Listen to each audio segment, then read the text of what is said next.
when you're talking to someone that's just gotten saved, someone that has just come into the kingdom, where is that place that, if you can't be hands-on with them, in that disciple making capacity, where do you tell them to start reading? What is that place in scripture that you tell them to start reading? Absolutely. My favorite place is the Gospel of John. You see, John wrote for a response. John wrote, and he tells us in chapter 20, these things have I written that you might believe that Jesus is the Son of God, and that by believing you may have salvation or faith in him. So here we are. He wrote for a response. And then John chose 7 miracles out of all the miracles that Jesus done. John chose 7 of them. And what John was teaching us there was that if you could find anybody in the history of the world that could do those 7 miracles, they had to be divine. They had to be God.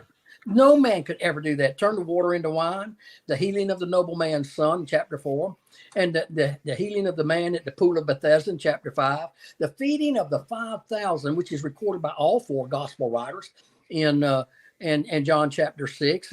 And then in John chapter 8, he tells them, I'm the light of the world. And he proves it in John chapter 9 by opening the blind man's eyes. And then he tells us in John chapter 10, he's the good shepherd and gives us 2 of the great 7 I ams. And then in chapter 11, he raises Lazarus from the dead. And then that's the 7 miracles. And the 8th one, which was God's miracle, was he raised Jesus from the dead. And so the Gospel of John, it tells us Matthew wrote to prove that Jesus was a king. Mark wrote to prove that Jesus was the servant. And, there's no lineage in Mark's gospel because who cares about the family of a servant?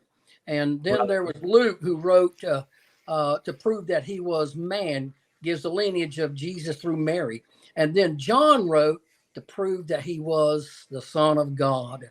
And John's the only one that gives us the first year of Jesus' ministry and his pre-incarnate life. In the beginning was the Word was with God, and the Word was God.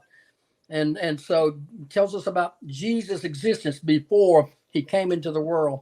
And so John, it's been said that the Gospel of John is a mud puddle that's so small a child can play in it, but it's so big an elephant can bathe in it. Yes. It's just so wonderful, that's simple but complex. And so I always encourage people to read the Gospel of John first. Oh, yeah. Well, and listen, I hope you guys realize what just happened right there. This man just preached the entire Gospel of John and the highlights of all the Gospels in 2 minutes.